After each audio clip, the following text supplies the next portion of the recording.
নাস্তিককে জিজ্ঞাসা করেন ওর কি সমস্যা, বলছে তোমার কি সমস্যা, বলছে এখন মাথা চিনচিন করে ব্যথা করে, ব্যথার জ্বালায় বাঁচতেছি না, ওসি সাহেব তাড়াতাড়ি বিচারটা করুন, আমার মাথা প্রচন্ড ব্যথা। আল্লাহ ওলি বলছে এটা মিথ্যা কথা, ওর মাথা যে ব্যথা করে সেই ব্যথাটা আমাদেরকে দেখাক, যেটা দেখি না সেটা আমরা বিশ্বাস করি না। ইন্নাল হামদালিল্লাহ নাহমাদুহু ওয়া নাস্তাঈনুহু ওয়া নাস্তাগফিরুহু ونعوذ بالله من شرور أنفسنا ومن سيئات أعمالنا من يهده الله فلا مضل له ومن يضلله فلا هادي له ونشهد أن لا إله إلا الله وحده لا شريك له شهادة أدخرها ليوم القيامة وأشهد أن سيدنا وسندنا وحبيبنا وطبيبنا ونبينا ومولانا محمدا عبده ورسوله الذي أرسله بالحق بشيرا ونذيرا وداعيا إلى الله بإذنه وسراجا منيرا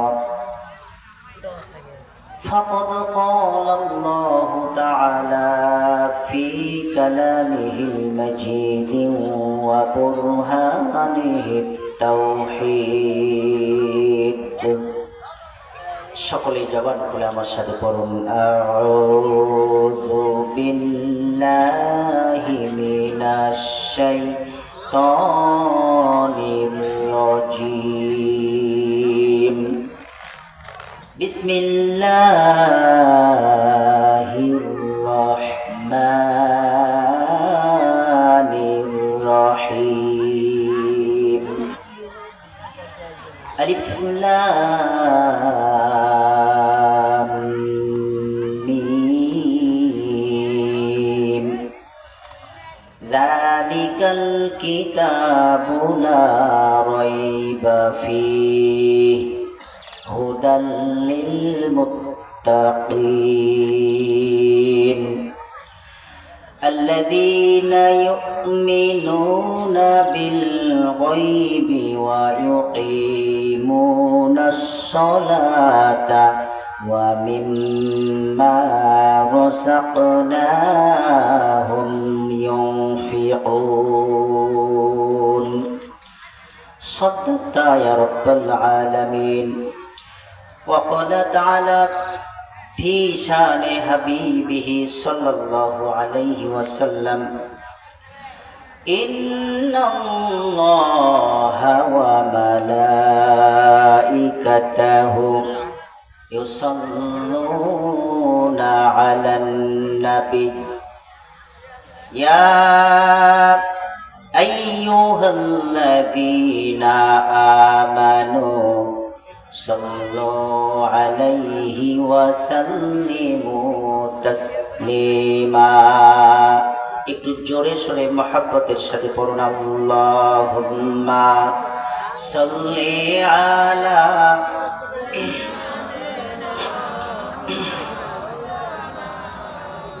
একটু ভলিউম বাড়াই দিতে হবে ভাই আল্লাহুম্মা সাল্লি আলা সাইয়্যিদিনা مولانا محمد وعلى آل سيدنا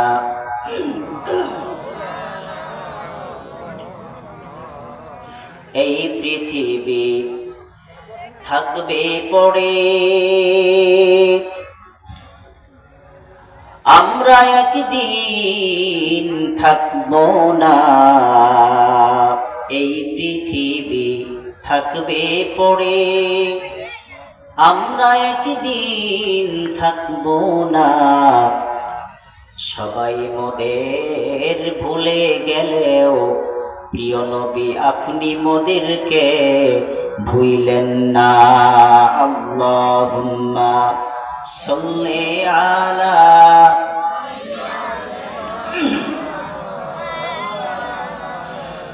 মুহাম্মদ ওয়া আলা আলি সাইয়্যিদিনা।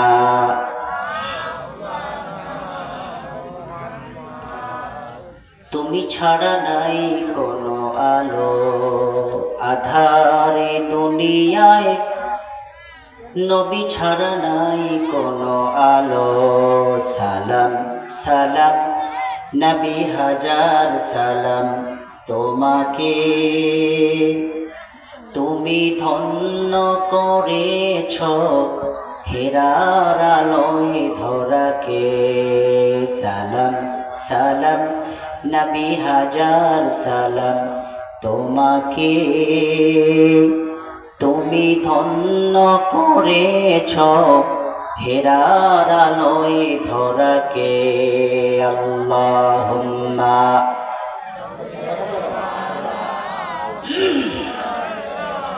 একটু জোরে সরে মুহাম্মদ ওয়া আলা আলি সাইয়্যিদিনা।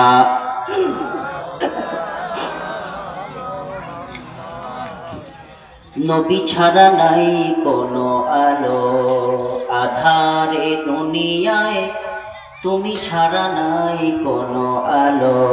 সালাম সালাম নবী হাজার সালাম তোমাকে, তুমি ধন্য করেছ হেরার আলোয় ধরাকে। তোমার প্রেমের অথই ডোরে হাসলো ভুবন নতুন ভরে। তোমার অথই প্রেমের ডোরে হাসলো ভুবন নতুন ভরে। রক্ত পাহাড় পেরিয়ে আজি, রক্ত পাহাড় পেরিয়ে আজি জান্নাতি দ্বার খোলো। তুমি ছাড়া নাই কোনো আলো। আল্লাহুম্মা সাল্লি আলা মাওলানা মুহাম্মদ ওয়া আলা আলি সাইয়্যিদিনা।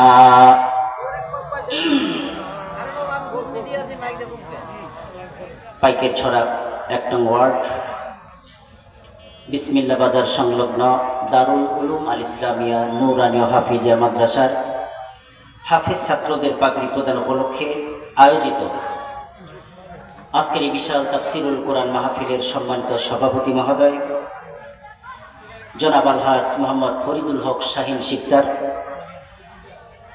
মাহফিলের বরেণ্য সম্মানিত প্রধান অতিথি, আমাদের সকলের শ্রদ্ধাভাজন ব্যক্তিত্ব, সকলের পরিচিত মুখ জনাব মোহাম্মদ আজিজুর রহমান সরকার স্বপন, ভারপ্রাপ্ত অধ্যক্ষ ভুরুঙ্গামারী ডিগ্রি কলেজ, সম্মানিত বিশেষ অতিথিবৃন্দ, আজকের মাহফিলের সম্মানিত প্রধান মেহমান, সম্মানিত দ্বিতীয় মেহমান ইতিমধ্যে আমাদের মাঝে উপস্থিত হয়ে গেছেন। আমরা সকলেই বলি আলহামদুলিল্লাহ। সামনে উপস্থিত আমার প্রাণপ্রিয় সম্মানিত শ্রদ্ধেয় আগত স্বাগত সম্মানিত সুশিক্ষিত আমার ভাইয়েরা, পর্দার অন্তরালে অবস্থানরতা সতী সাধবী আমার মা এবং বোনেরা, কচিকাটা ছোট্ট মণিরা, আমার সমবয়সী যুবক ভাইয়েরা, পিতৃতুল্য বাবাজিরা, সকলকে আমার অন্তরের গহীন কন্দল থেকে সালাম দিচ্ছি। আপনারা সবাই সালামের জবাব দিন, আসসালামু আলাইকুম ওয়া রাহমাতুল্লাহি ওয়া বারাকাতুহু। আপনারা সকলে কেমন আছেন? আজকের এই জান্নাতের বাগানটা আপনাদের মাঝে কেমন লাগছে? আলহামদুলিল্লাহ, শুকরান। আল্লাহ পাক বলেছেন, ওই সব বান্দার উপরে আমি রহমত বরকত নাজিল করি যারা আমার বরকত পেয়ে, আমার রিজিক পেয়ে সেই রিজিকের শুকরিয়া আদায় করে। আল্লাহ পাক বলেছেন, লা ইন শাকারতুম লাযীদান্নাকুম ওয়া লা ইন কাফারতুম ইন্না আযাবি লাশাদীদ। আল্লাহ বলেছেন, যারা নিয়ামত পেল আর নিয়ামতের শুকরিয়া আদায় করলো, আমি আল্লাহ তার নিয়ামতকে আরো অনেক গুণে বাড়িয়ে দিই। সুবহানাল্লাহ। আর নিয়ামত পাওয়ার পরে যারা শুকরিয়া আদায় করলো না, ওয়ালা ইন কাফারতুম, বরং অস্বীকার করলো, আমি আল্লাহ পাক তাদের উপর যে নিয়ামত ছিল সেটা তো নষ্ট করেই দেই এবং কঠিন আযাবে তাদেরকে গ্রেফতার করি। নাউজুবিল্লাহ বলেন। এজন্য আজকে এই মাহফিলে আসতে পেরে বেজার না খুশি? একটু কথা বলেন, বেজার না খুশি? অল্প না বেশি? একটু হাত দিলে তো লিল্লাহে তাকবীর, লিল্লাহে তাকবীর। আজকের মাহফিল কবুল হোক, কবুল হোক আজকের মাহফিল। আলহামদুলিল্লাহ, আপনাদের সারা আছে। আমরা ভ্রমামারিতে আজকে 4 জায়গায় মাহফিল, 4টি জায়গায় একই টাইমে মাহফিল অনুষ্ঠিত হচ্ছে। অনেকেই বলেছে মাহফিলের লোকজন কম হবে, কিন্তু আমাকে প্রশ্ন করেছি যে আমাদের মাহফিলে কোনোবারেই লোকজন কম হয় না। আমাদের এলাকার যতগুলো লোক তারা যদি আসে এই প্যান্ডেলে জায়গা দিতে পারবো না, ঠিক কিনা? আমরা আমাদের জন্য মাহফিলের আয়োজন করেছি, শেখার জন্য, কিছু শোনার জন্য। আলহামদুলিল্লাহ বলেন। তার কারণ এখানে যে বিষয়টা আলোচনা হবে সেই বিষয়ের নাম হচ্ছে আল কুরআনুল কারীম। কি নাম? কুরআনুল কারীম। এটা কার কালাম বলেন? জোরে বলেন।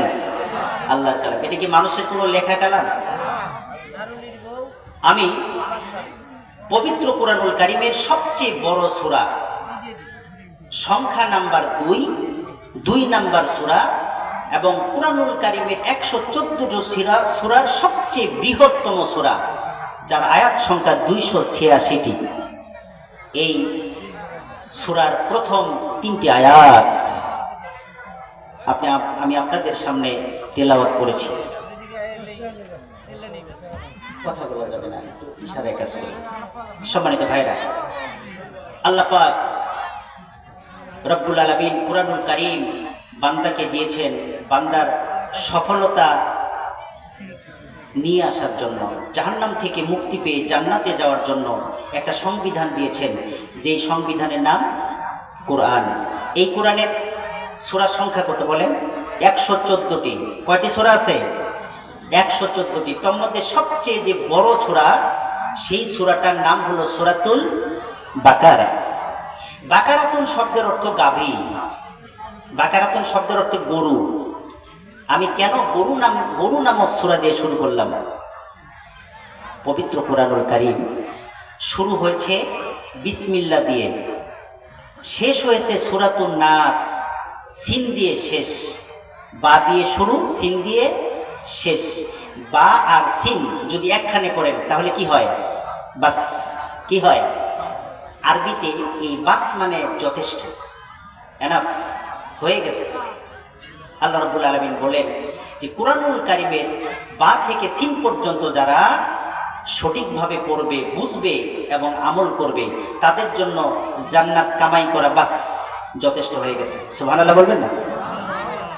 সম্মানিত ভাইরা, ভূমিকায় বেশি কথা বাড়াবো না। আমি সূরাতুল বাকারার প্রথম আয়াত, প্রথম থেকে 3টি আয়াত আপনাদের সামনে তেলাওয়াত করেছি।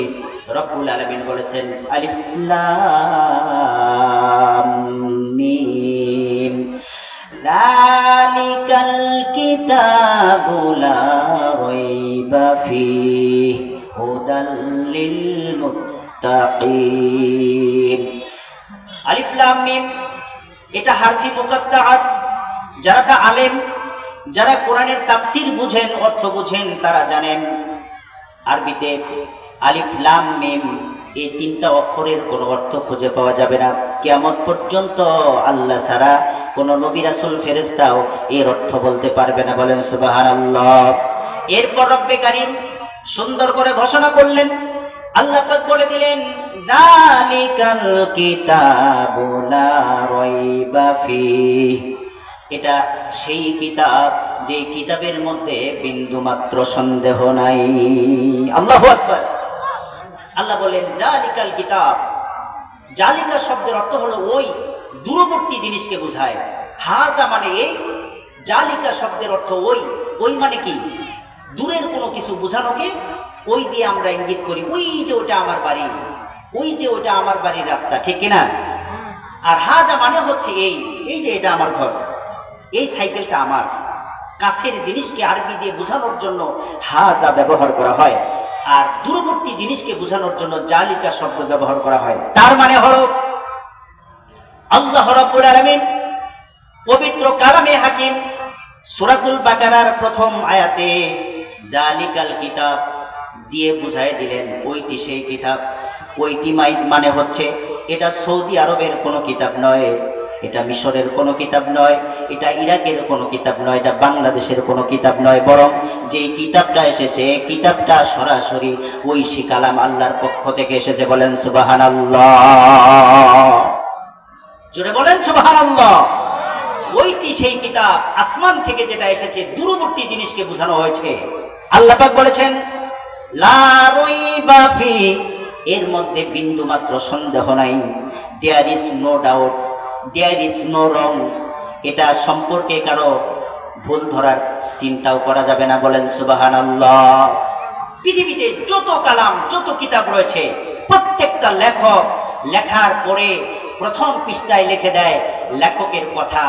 এই কিতাব লিখতে গিয়ে, বইটি লিখতে গিয়ে যদি কোনো ভুল হয়ে থাকে, সম্মানিত পাঠকবৃন্দ, ভুল ধরা পড়লে আমাকে সংশোধন করে দিবেন, আমাকে জানাবেন, পরবর্তী সংস্করণে আমি সংশোধন করে দিব, বলে কিনা?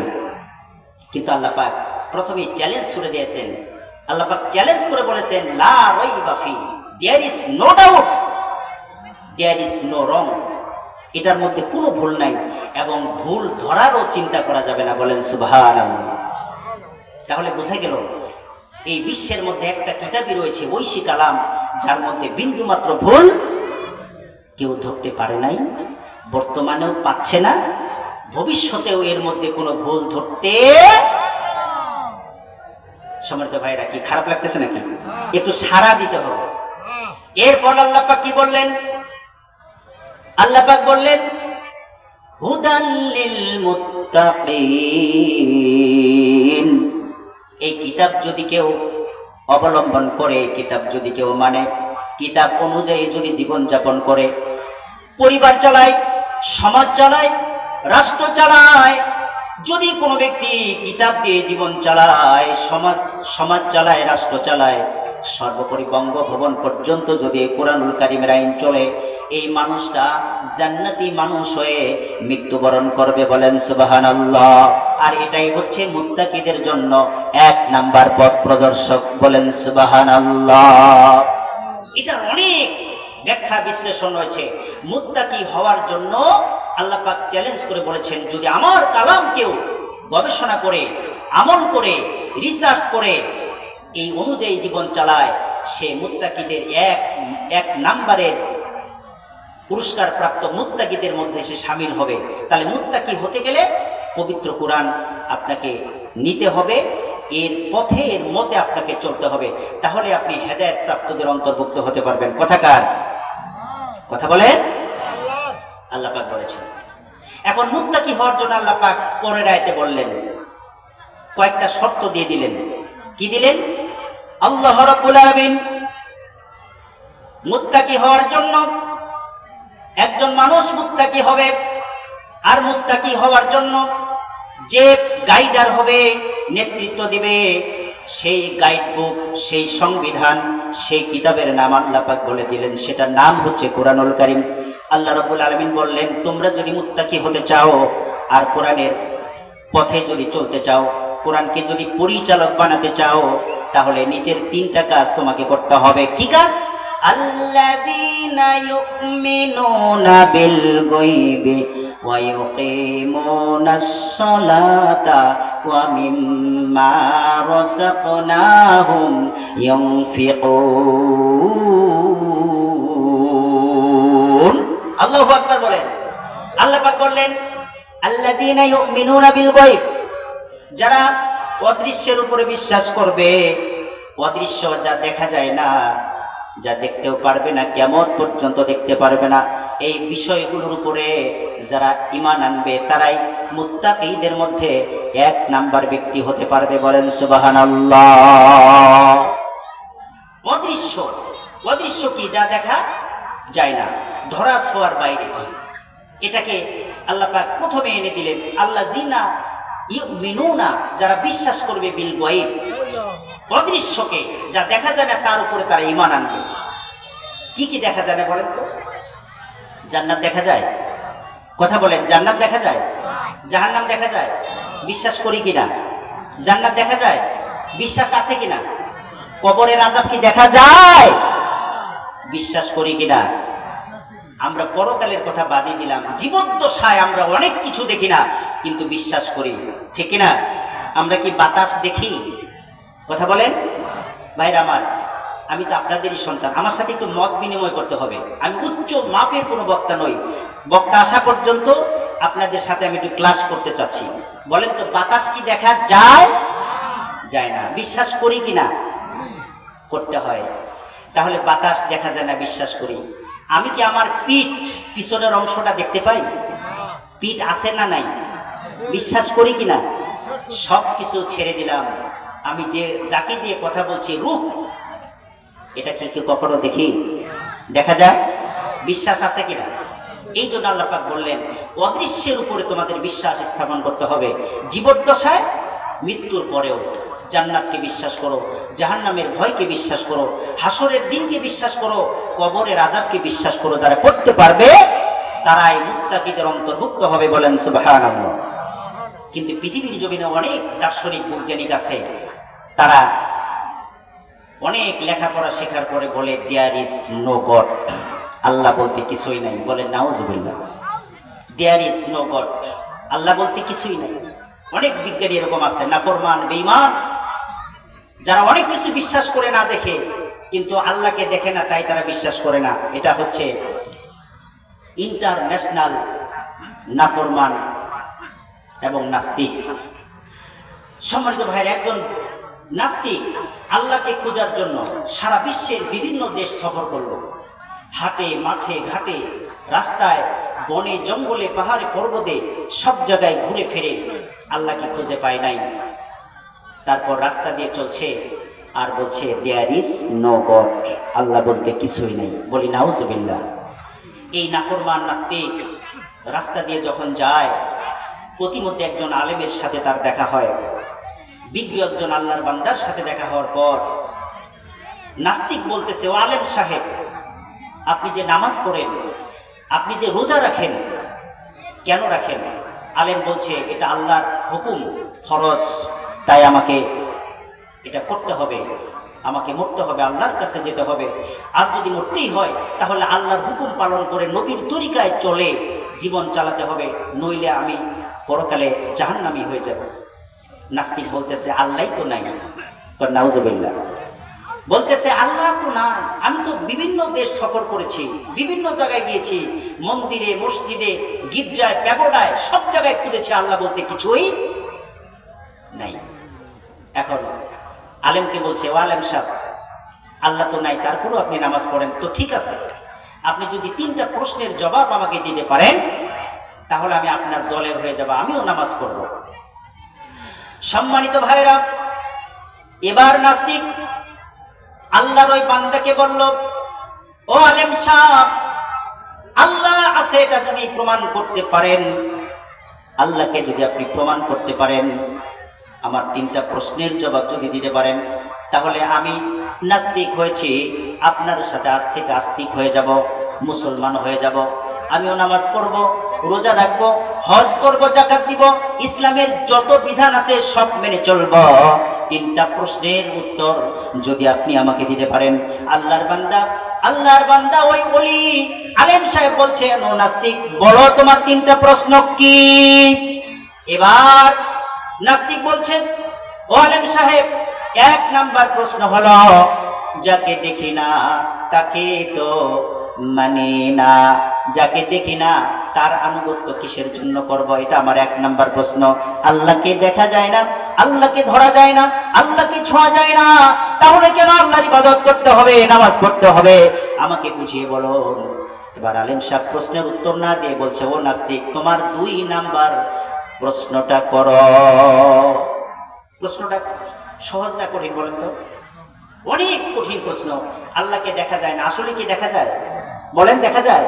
আল্লাহকে দেখতে চেয়েছিল হযরত মূসা আলাইহিস সালাম। এ অনেক বড় ঘটনা। শেষ পর্যন্ত মূসা বেহুশ হয়ে জমিনে পড়ে যায়। আল্লাহ 70,000 পর্দার আড়াল থেকে একটা উকি দিয়েছিলেন, নূরে তাজাল্লি দেখিয়েছিলেন। মূসা চর্ম চোখে সহ্য করতে পারে নাই, তিনি বেহুশ হয়ে পড়ে গিয়েছিলেন। আর এই নাস্তিক আল্লাহকে দেখতে চায়। এখন বলছে, আলেম বলছে, তুমি 2 নাম্বার প্রশ্ন করো। এবার আমার ভাইরা, এবার নাস্তিক বলছে, ও আলেম সাহেব, 2 নাম্বার প্রশ্ন হলো, মানুষও জাহান্নাম আগুনের তৈরি, আর জিন জাতিরাও আগুনের তৈরি।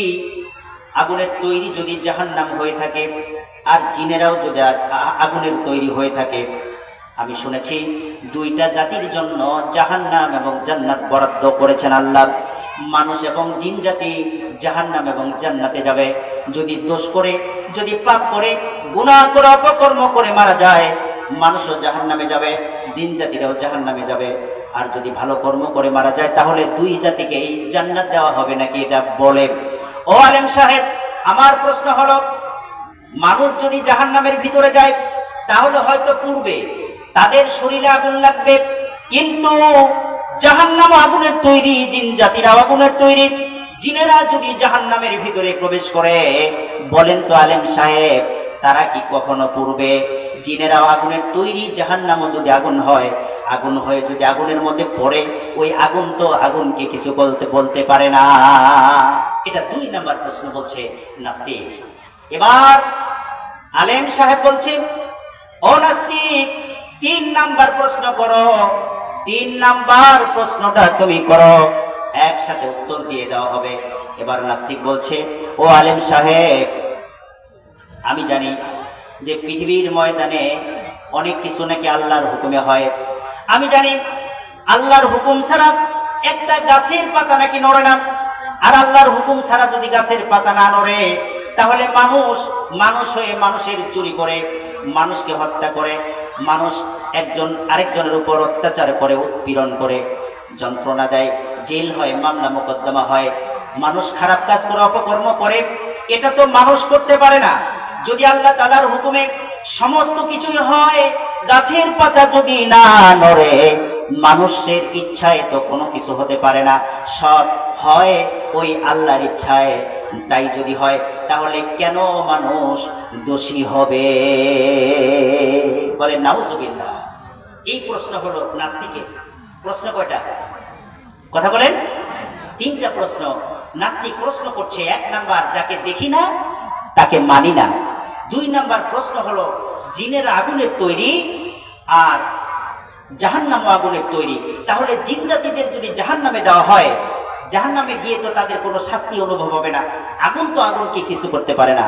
3 নাম্বার প্রশ্ন নাস্তিক করছে, যা কিছু হয় তা যদি আল্লাহর হুকুমেই হয়, তাহলে মানুষকে মারে, মানুষকে হত্যা করে, এটা তো আল্লাহর হুকুম ছাড়া হতে পারে না। মানুষ অপকর্ম করে, খুন করে, এটা তো আল্লাহর হুকুম ছাড়া হয় না। তাহলে মানুষের কেন দোষ হবে? কি প্রশ্নগুলো ঠিক আছে, উত্তরগুলো নাস্তিকের ভাষায় ঠিক, ঠিক কিনা? আমরা যাকে দেখি না তাকে কি হঠাৎ করে বিশ্বাস করব? শুধু আল্লাহ এবং রসুল ছাড়া দুনিয়ার যদি আমাদের রীতিনীতি যা আছে, এগুলোকে হয়তো বা বিশ্বাস করব না, আমাদের প্রমাণ ছাড়া। কিন্তু প্রমাণ ছাড়া একমাত্র, শুধুমাত্র, কেবলমাত্র আল্লাহ রসুলকে আমাদের এক বাক্যে বিশ্বাস করতে হবে, ঠিক কিনা ভাই? সম্মানিত ভাইরা, আমার প্রাণের ভাইরা, একান্ত আপনজনেরা আমার, এবার আলেম সাহেব খেপে গেলেন। প্রশ্নের জবাব দেওয়ার জন্য তিনি জবান ব্যবহার করলেন না, মুখ থেকে কোনো কথা বললেন না। পাশেই ছিল একটা ইটের টুকরা, ইটের টুকরা দিয়ে ওই নাস্তিকের মাথার মধ্যে একটা জোরে কষে মেরেছে। নাস্তিকের মাথায় যখন ছুঁড়ে মেরেছে,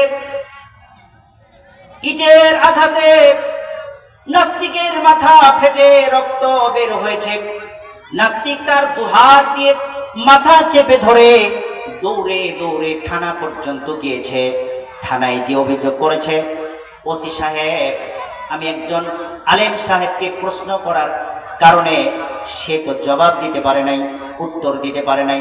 উত্তর না দিয়ে, জবাব না দিয়ে, পাশেই ছিল একটা ইটের টুকরা, জবাব দিতে না পেরে ইটের টুকরা দিয়ে মাথার মধ্যে আঘাত করেছে। দেখুন দেখুন, আমার মাথাটা ফেটে গিয়েছে। বলেন সুবহানাল্লাহ। জবাব। এজন্য কেউ যদি কাউকে প্রশ্ন করে সব সময় কথা দিয়ে জবাব দিতে নাই, আপনি মুখ দিয়ে জবাব দিবেন না, কিছু কিছু সময় ধৈর্য ধারণ করে চুপ থেকেও জবাব দিতে হয়, ঠিক না? বিজয়ের জন্য মাঝে মাঝে চুপ থাকতে হয়। এবার নাস্তিক বলছে, ওসি সাহেব, এটার যথাযথ বিচার চাই, আমি তার ফাঁসি চাই। সে উত্তর দিতে পারে নাই, বরং উল্টা আমাকে আঘাত করেছে। আমি এর কঠিন শাস্তি চাই, দাবি করছি। সম্মানিত ভাইরা, এরপর ওসি সাহেব কিছু পুলিশ পাঠালেন, সেনাবাহিনীর একটা দল পাঠিয়ে দিলেন, যাও কোন আলেম এই লোকটার মাথায় আঘাত করেছে, জবাব দিতে না পেরে উল্টা আঘাত করেছে, তাকে ধরে নিয়ে আসো। পুলিশের দল আসলো। আসার পরে দেখে আলেম সাহেব তখনও রাস্তার মধ্যে দাঁড়িয়ে আছেন আর ভাবছেন। বলেন সুবহানাল্লাহ। আলেম সাহেবের কাছে গিয়ে পুলিশ প্রশাসন বলছে, ও আলেম সাহেব, একটু আগে আপনি একজন মানুষের মাথা ফাটিয়েছেন, এই জন্য ওসি সাহেব আপনাকে ডেকেছে, থানায় যেতে হবে, চলেন আমাদের সাথে। পুলিশের কথা শুনে আলেম সাহেব বলছে, ঠিক আছে, আমিও যেতে চাই, চলো। এরপর ওই পড়ে থাকা ইটের টুকরাটা হাতে নিয়ে রওনা দিয়েছে। পুলিশ জিজ্ঞাসা করছে, আশ্চর্য কথা, যে ইটার টুকরা দিয়ে মানুষের মাথা ফাটিয়ে দিয়েছেন, সেই ইটার টুকরা হাতে নিয়ে আবার থানায় যেতে চাচ্ছেন, আপনার তো সাহস মন্দ না, কারণটা কি এত বড় সাহস? আল্লাহর ওলি আলেম সাহেব বলছে, ও পুলিশ প্রশাসন, এই ইটের মধ্যেই 3টা প্রশ্নের জবাব রয়েছে। বলেন সুবহানাল্লাহ। একটু জোরে বলেন না সুবহানাল্লাহ। এই প্রশ্ন 3টার জবাব শুনবেন? শুনবেন সবাই? আলোচনা কি একটু সামনে যাব নাকি শেষ করে দিব? একটু সাড়া দিতে হবে সম্মানিত ভাইরা। নাস্তিকরা এখন ওই ধরনের প্রশ্ন করে। কিছু কিছু নাস্তিক, আমি তাদেরকে নাস্তিকই বলবো, তার কারণ যারা আল্লাহ রসুলের সুন্নাহ মানে না। কিছু কিছু তরিকপন্থী লোক আছে যে ওযু ভেঙে যাওয়ার কারণ 7টা, এর মধ্যে একটা কারণ আমি মানি না। সেটা হলো যে আমার যদি একটা অঙ্গের কোনো সমস্যা হয়, আমি আবার দুপুরে ওযু করতে পারি না, অঙ্গটা ধুয়ে নিলেই হয়। বাংলা ভাষায় বলি, অনেকেই বলে যে বায়ু নির্গত হলে বাই দিলে ওযু নষ্ট হয়ে যায়, এটা মানতে চায় না অনেক তরিকপন্থী ভাই, বলে যে ওটা ধুয়ে নিলেই হয়ে যায়, কিন্তু ওযু করবো কেন? আমার কথা হলো, রসুলের আইন যেটা, সেটা আপনার মতো হবে না, সেটা হবে রসুলের আইনের মতো করে, ঠিক কিনা? সম্মানিত ভাইরা, এরপর যখন আল্লাহর ওই বান্দা যখন থানার ভিতরে গেলেন, হাতে হলো ইটের টুকরা, ইটের টুকরা নিয়ে যখন উপস্থিত হয়ে গেল, ওসি সাহেব জিজ্ঞাসা করলেন, আশ্চর্য কথা, হুজুর আপনার এত বড় সাহস, মাথা ফাটিয়েছেন যা দিয়ে, তা নিয়ে আবার এই থানার ভিতরে এসেছেন? ও হুজুর, এতক্ষণ সহ্য করেছি, এই মুহূর্তে 3টা প্রশ্নের উত্তর দিবেন। নাস্তিককে বলা হলো, ও নাস্তিক, তুমি বলো তোমার 3টা প্রশ্ন কি? আর আলেমকে বলল, থানার ভিতরে এই 3টা প্রশ্নের উত্তর দিতে হবে। ওসি সাহেব যখন চাপ প্রয়োগ করলো, তখন নাস্তিক বলছে, ওসি সাহেব, আমি আলেমকে 3টা প্রশ্ন করেছিলাম। 1 নাম্বার প্রশ্ন হলো, যাকে দেখি না তাকে তো মানি না। 2 নাম্বার প্রশ্ন হলো, জাহান্নাম আগুনের তৈরি আর জিন জাতির আগুনের তৈরি, আগুন হয়ে আগুন কিছুই করতে পারে না, অতএব জাহান্নামের ভিতরে যদি জিন জাতিরা যায়, তাদের কোনো শাস্তি অনুভব হবে না। 3 নাম্বার প্রশ্ন করেছিলাম, যা কিছু হয় যদি আল্লাহর ইচ্ছায় হয়, আল্লাহর ইচ্ছা ছাড়া, আল্লাহর হুকুম ছাড়া যদি একটা গাছের পাতা না নড়ে, তাহলে মানুষ মানুষের ক্ষতি করে, অপকর্ম করে, চুরি করে, ডাকাতি করে, এগুলো মানুষের ইচ্ছায় করতে পারে না, বরং আল্লাহ করায়, তাই মানুষ এই অপকর্মগুলো করে। আমি এই 3টা প্রশ্ন করেছিলাম, জবাব দিতে না পেয়ে ওই আলেম সাহেব ইটের টুকরা দিয়ে আমার মাথায় মেরেছে, মাথা ফেটে গিয়েছে। বলেন সুবহানাল্লাহ। এবার আলেম জবাব দিচ্ছে, ওজি সাহেব, 1 নাম্বার প্রশ্ন হলো, নাস্তিক প্রশ্ন করেছে, যাকে দেখি না তাকে মানি না।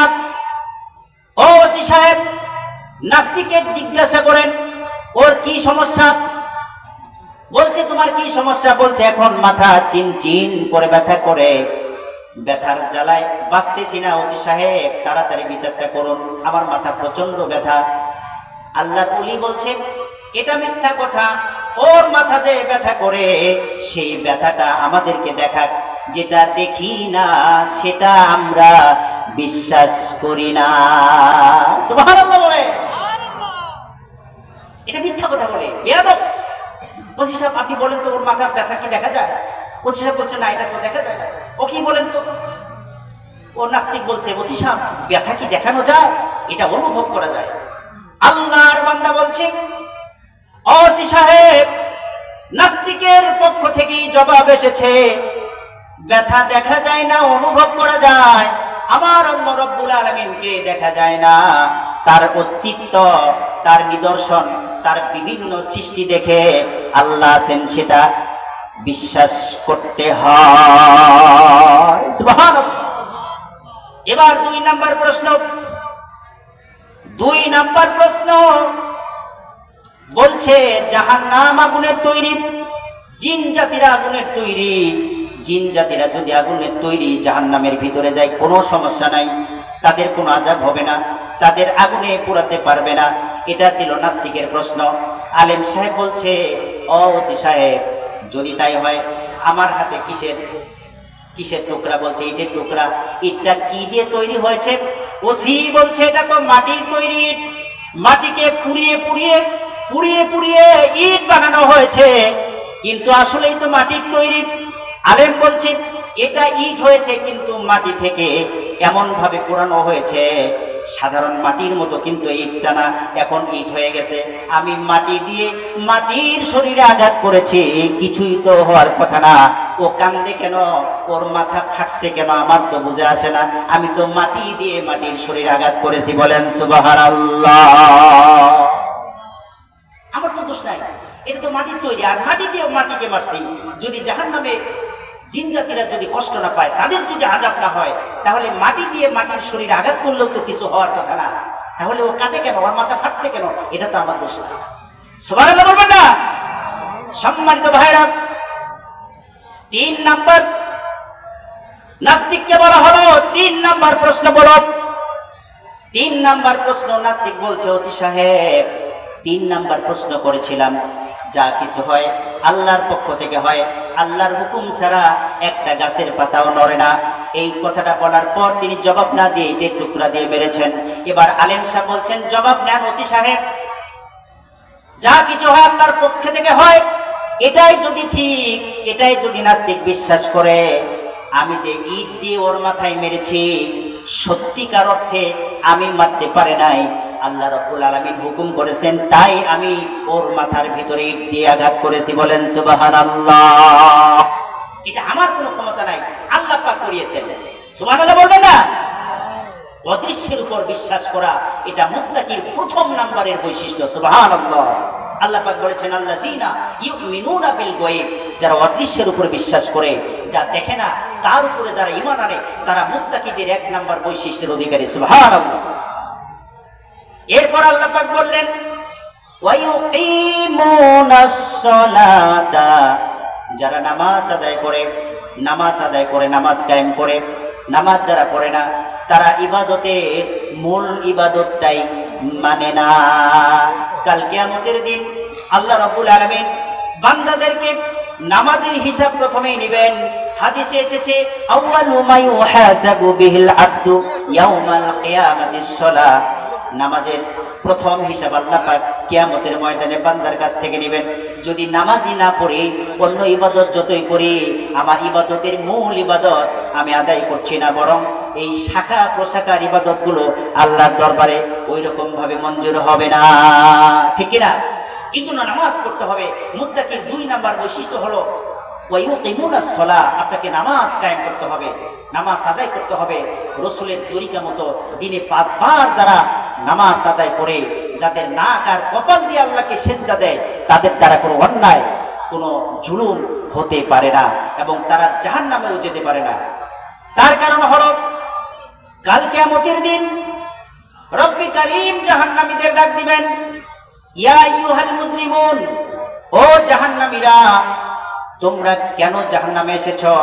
মা সালাকাকুম ফি সাকার, তোমরা কেন জাহান্নামে এসেছো? জাহান্নামীরা জবাব দিবে, জাহান্নামীরা জবাব দিবে, ইয়া রাব্বুল আলামিন, পৃথিবীর জিন্দেগিতে আমরা যতদিন বেঁচে ছিলাম ততদিন তোমার হুকুম, সবচেয়ে বড় হুকুম যেটা নামাজ, আমরা আদায় করি নাই। লাম নাকু মিনাল মুসাল্লিন ওয়া লাম নাকু নুতঈমুল মিসকিন। আল্লাহ পাক বলবেন, ইয়া আইয়ুহাল মুজরিমুন, আল্লাহ পাক যখন প্রশ্ন করবেন কেন জাহান্নামে এসেছো, জাহান্নামীরা উত্তর দিবে, লাম নাকু মিনাল মুসাল্লিন, আমরা পৃথিবীর জমিনে বেঁচে থাকা অবস্থায় নামাজি ছিলাম না, সঠিক সময়ে নামাজগুলো আদায় করি নাই। ওয়া লাম নাকু মিনাল নুতঈমুল মিসকিন, এবং পৃথিবীর জমিনে কোটি কোটি টাকার মালিক ছিলাম, অট্টালিকা ছিল, বাড়ি ছিল, গাড়ি ছিল, অনেক সম্পদের মালিক ছিলাম, কিন্তু আমি কখনো বিধবা, মুসাফির, ইয়াতীম, মিসকিন, ফকির, গরিব, অসহায়দের কখনো দান করতাম না, সদকা দিতাম না, যাকাত আদায় করতাম না। এই জন্য আজকে 2টা কারণে আমরা জাহান্নামের ভিতরে এসেছি, বলেন নাউজুবিল্লাহ। 2টা কারণে জাহান্নামে যেতে হবে। এই জন্য আল্লাহ পাক বলেছেন, হুদাল্লিল মুত্তাকিন, যদি হতে চাও, তোমরা যদি হেদায়েত প্রাপ্তদের অন্তর্ভুক্ত হতে চাও, আর কোরআন যদি তোমাদের পরিচালক বানাতে চাও, তাহলে 3টা বৈশিষ্ট্য তোমাদের থাকতে হবে। 1 নাম্বার, অদৃশ্যের উপরে বিশ্বাস করতে হবে। 2 নাম্বার, তোমাদেরকে সালাত কায়েম করতে হবে। এটা পড়ার কথা বলা হয় নাই, কায়েম করতে হবে। কায়েম কাকে বলে?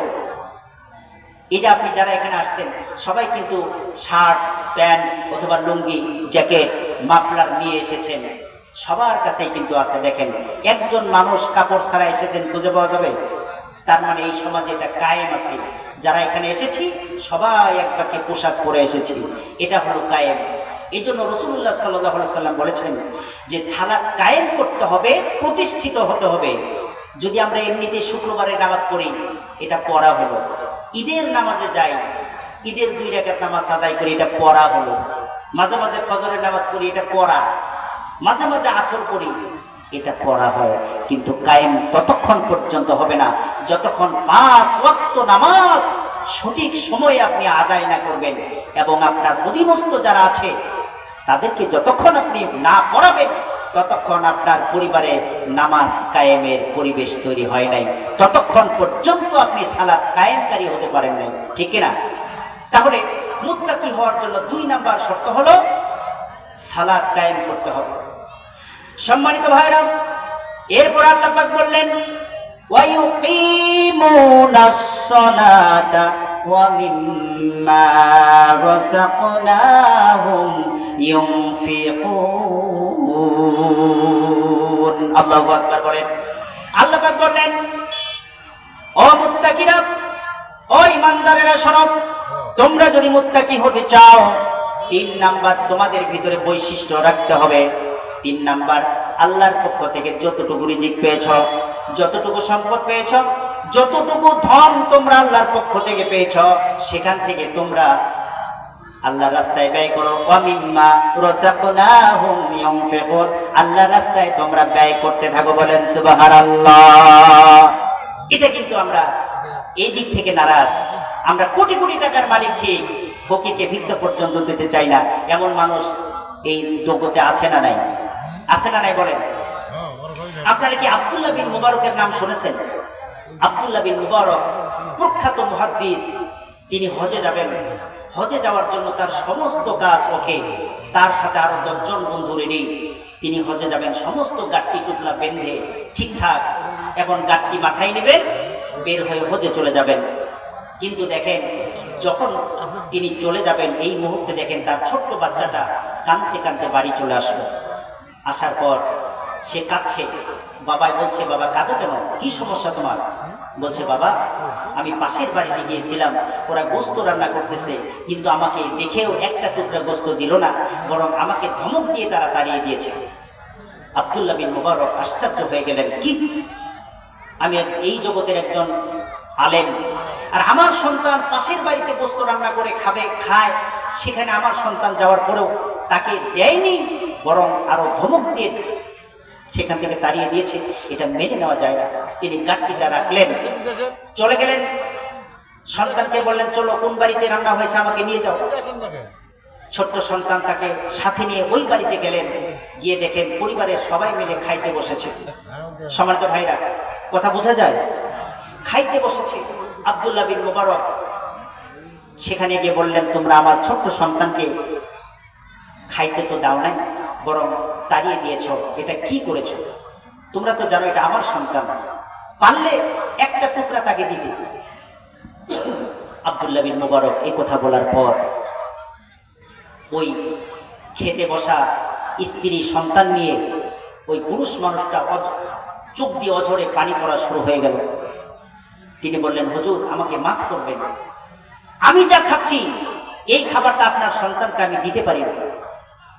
আব্দুল্লাহ বিন মুবারক বললেন, কেন? তুমি যা খাচ্ছ অবশ্যই তোমার খাদ্যটা হালাল, আমার সন্তানকে দাও নাই, বরং তাড়িয়ে দিয়েছ, আর আবার বলছো আমি আমার সন্তানকে সাথে নিয়ে তোমার কাছে আসলাম। কারণ কি, তুমি আমার সন্তানকে পারলে একটা টুকরাও দিতে পারতে, কিন্তু দাও নাই কেন? ওই পুরুষ মানুষটি বললেন, হুজুর মাফ করবেন, মাফ করবেন, 3 দিন থেকে আমার বাড়িতে কোনো খাবার রান্না হয় না, বাড়িতে চুলায় কোনো আগুন জ্বলে না গো হুজুর। আমি 3 দিন কাজের সন্ধানে ঘুরতে ঘুরতে বাড়ি আসার সময় রাস্তার মধ্যে একটা মরা গরু দেখি, মরে আছে। 3 দিন থেকে না খাওয়া শরীর নিয়ে কিচ্ছু, শরীরটা তো গোলায় না। চিন্তা করলাম, কাজও খুঁজে পেলাম না, টাকা পয়সাও নাই, কি বাজার করব, কি সদাই করব। এই জন্য হুজুর মনের কষ্টে হালাল হারাম না বুঝে মরা গরুর শরীর থেকে কিছু গোস্ত কেটে এনে আমার স্ত্রীকে দিয়েছি, বলছি 3 দিন থেকে না খাওয়া সন্তানগুলোকে রান্না করে খাওয়া।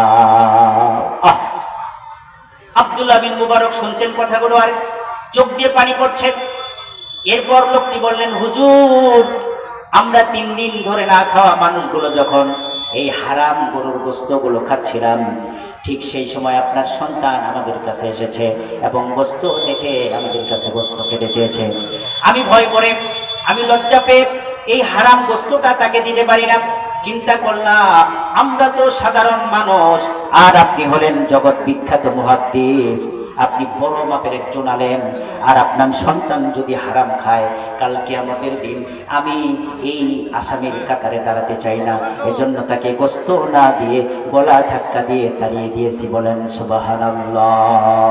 এবার আব্দুল্লাহ বিন মুবারক চিন্তা করলেন, হায় হায়, আমার বাড়ির পাশের লোক মরা গরুর গোস্ত খেয়ে জীবন যাপন করে, আর আমি আব্দুল্লাহ বিন মুবারক টাকা পয়সা হাতে নিয়ে গাট্টি নিয়ে আমি হজে যাই, এই হজ আল্লাহর দরবারে কবুল হবে না। এবার সিদ্ধান্ত নিল আব্দুল্লাহ বিন মুবারক সন্তানকে সাথে নিয়ে, লিল্লাহে তাকবীর, একটু জোরে বলতে হবে, লিল্লাহে তাকবীর। দ্বিতীয় মেহমানের আগমন। জি আলহামদুলিল্লাহ। সম্মানিত ভাইরা, আলোচনা শেষ করতেছি। আলহামদুলিল্লাহ সম্মানিত ভাইরা, এজন্য করে আব্দুল্লাহ বিন মুবারক তার সন্তানকে সাথে নিয়ে বাড়িতে যাওয়ার পর স্ত্রীকে বললেন, আমার আর এবার হজে যাওয়ার কোনো দরকার নাই। তার কারণ আমি টাকা পয়সা নিয়ে গাট্টি টোপলা নিয়ে হজে যেতে চাই, পাশের মানুষ মরা গরুর গোশত খেয়ে জীবন যাপন করে, এই হজ আল্লাহর দরবারে কবুল হবে না। অতএব বন্ধুদেরকে বলে দিল, ওই বন্ধুরা তোমরা এবার হজে চলে যাও, আমি আব্দুল্লাহ বিন মুবারক এবার হজে যাব না। আমার টাকা পয়সা, আমার গাট্টিতে যা আছে সব কিছু নিয়ে আমি আমার ওই আহালকে, যারা মরা গরুর গোশত খেয়ে জীবন যাপন করছে, তাদের বাড়িতে পৌঁছে দিয়ে আসি। বলেন সুবহানাল্লাহ। সম্মানিত ভাইরা, আব্দুল্লাহ বিন মুবারক গাট্টিটা নিজের মাথায় নিয়ে সাথে কিছু টাকা পয়সা নিয়ে ওই আহালের বাড়িতে গেল, প্রতিবেশীর বাড়িতে গেল। যাওয়ার পরে প্রতিবেশীকে বলছে, আজ থেকে তোমাদের মরা গরুর গোশত খেতে হবে না। আমি আব্দুল্লাহ বিন মুবারক এবার হজে যেতে চেয়েছিলাম, কিন্তু যাব না। টাকা পয়সা আছে আমার, হজে পরেও যেতে পারবো, কিন্তু আমার প্রথম অধিকার হলো প্রতিবেশীর হক আদায় করা। বলেন সুবহানাল্লাহ।